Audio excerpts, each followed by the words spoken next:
In this video, we're going to look into a comparison between Microsoft Copilot versus Cursor.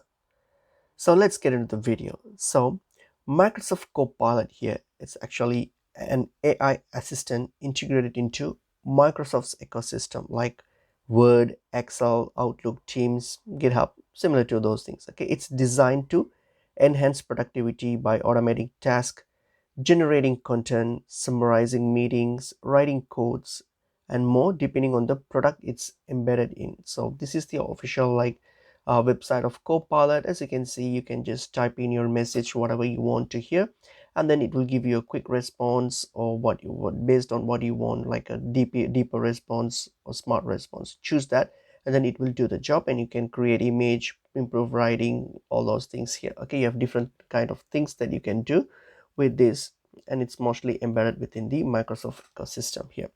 Okay, Cursor on the other hand here, Cursor is actually an AI first code editor. Okay, it's built on top of the VS Code that tightly integrates AI assistants for developers.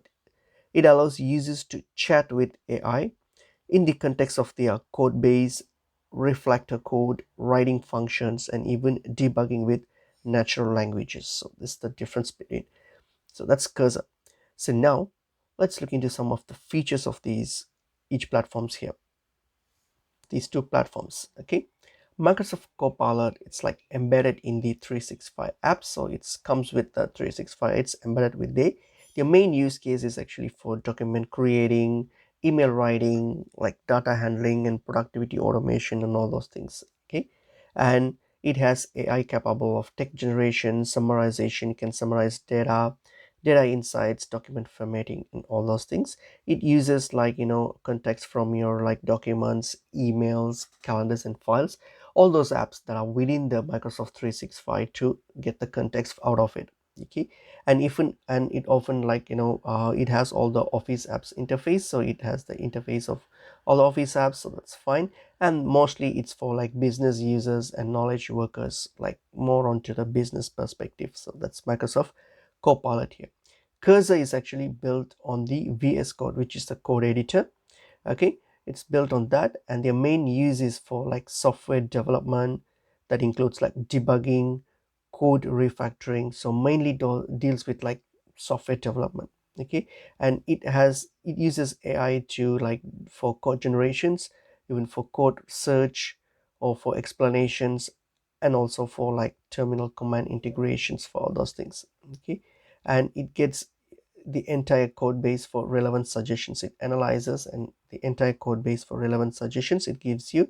Okay, and it works with the developer environment, which is VS Code based in this case. Okay, their target audience for Cursor is mostly the developers and software engineers, because it deals more with the software developing and software engineering that in that topic. So that's why it's mostly for developers and software engineers. So now look into the pros and cons of each of these platforms here. Microsoft Copilots, the pros of these is that it has a seamless integration with Office apps, and it speeds up document editing, meeting summaries, and data tasks, which is pretty good. And it works within the familiar tools for most users, especially with in the Microsoft ecosystem. And it has a strong enterprise security and compliance, again because it's tied with Microsoft ecosystem. The issue with that, it's limited outside the Microsoft ecosystem, so it's best only within the Microsoft ecosystem, and it's not tailored, not suitable for software development, and it requires paid subscription to Microsoft 365. So you need to pay for the Microsoft 365 in order to access this. And Cursor, on the other hand, here, the pros are it's specifically built for developers, and it has the capability to do smart code navigations, refactoring, error fixing, debugging, all those things. It actually understands the entire project context, and it gives you suggestions based on that. So it's highly effective for productivity in coding workflows. Okay, so if you are dealing with workflows, that's why it highly helps you. The issue with that, it's focused only on software development. So like Copilot, where it can do like other things like writing, summarizing, all those things, but this one is only focused on software development. and it may not be useful outside programming tasks. So anything other than programming, I don't think this will be an ideal option or will be helpful for you. And it's still maturing compared to more like general purpose tools. The cursor is still in that stage at the point. Okay, so now let's look into a short comparison between these two platforms here. Okay, so Microsoft Copilot here, it's actually best for business productivity tasks. So as I mentioned earlier, especially if you are dealing with Microsoft Office suite here, so it actually helpful for you because it's integrated within the Microsoft Office suite, so it gets all data, everything from there, and it's best when you're working on Microsoft uh, apps. This is best for you. Okay, and it's better in handling documents, calendars, and emails.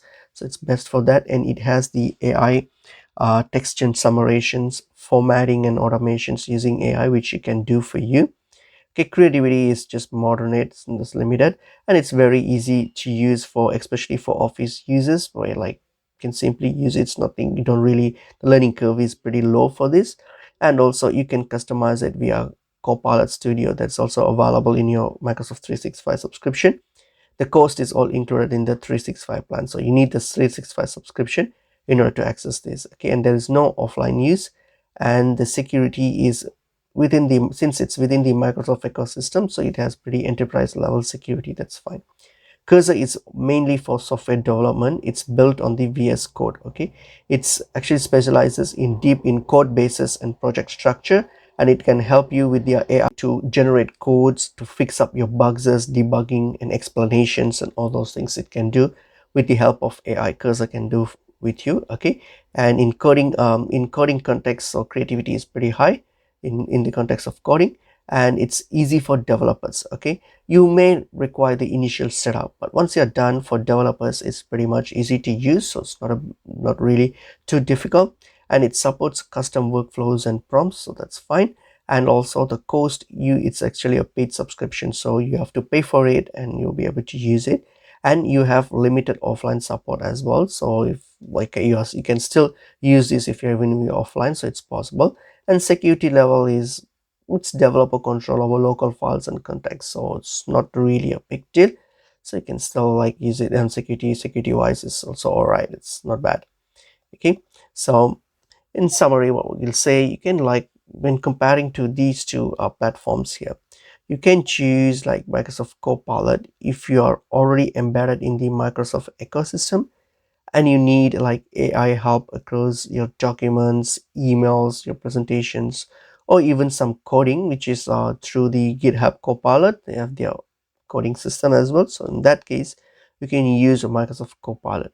Whereas if you are like a developer looking for a smarter coding experience with deep AI code interactions, context awareness, and minimal distractions, and Cursor will be the ideal option for you, especially when you're dealing with software and coding and all those things. So that's where this becomes the best tool for you. So that's pretty much it is. Hope this video and information helps.